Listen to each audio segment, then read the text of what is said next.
Man, this one's a tough one to talk about. So I just saw Coolie, directed by Lokesh Kanagaraj, starring superstar Rajinikanth, and I am unfortunately disappointed. I've seen a lot of chatter about this movie online, tearing it apart, saying it's the worst thing ever made. I do not think it is that bad, genuinely. I just think it's disappointing.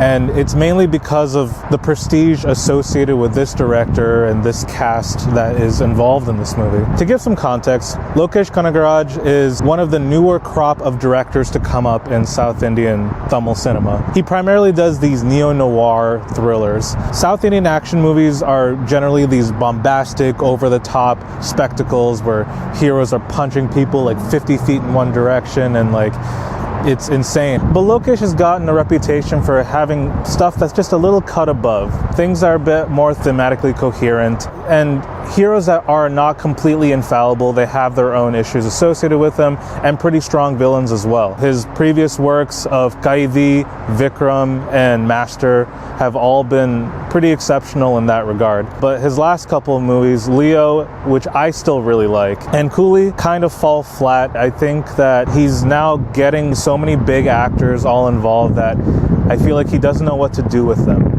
And you end up with something that's really haphazard. I believe the first half of this movie sets up something very interesting, and the second half just overstuffs you. I think there is like a tight, kind of focused movie within this movie. It's nearly 3 hours long. I think if they cut out 2 subplots and cut out 30 minutes of the movie, it would generally have a better reception. Unfortunately, that's not what we got.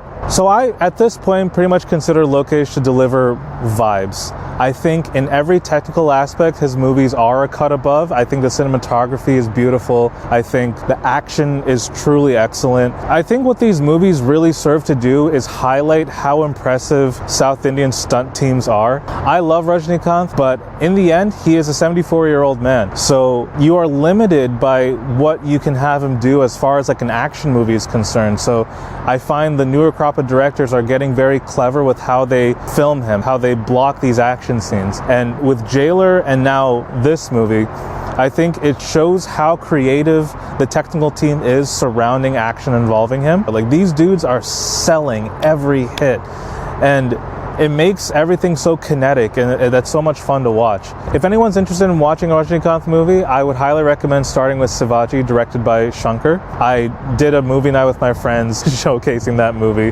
and everyone loved it. It's truly a riot, so much fun to watch. I'm gonna make a whole separate video on Rajinikanth. I feel like he deserves one. Here's to superstar being in movies for 50 years. Since 1975, that is insane. And he's still going strong. I will always watch one of his movies. I wish Coolie was a bit better, but we have Jailer 2 to look forward to, so it's my first kind of negative review, so that's a bit different for me. I'm a pretty easy person to please, I've realized. I generally go into movies wanting to enjoy them, and I usually do, so it's a little tough talking about something that isn't that great, but it's all good. There's still stuff to enjoy, so thanks for watching.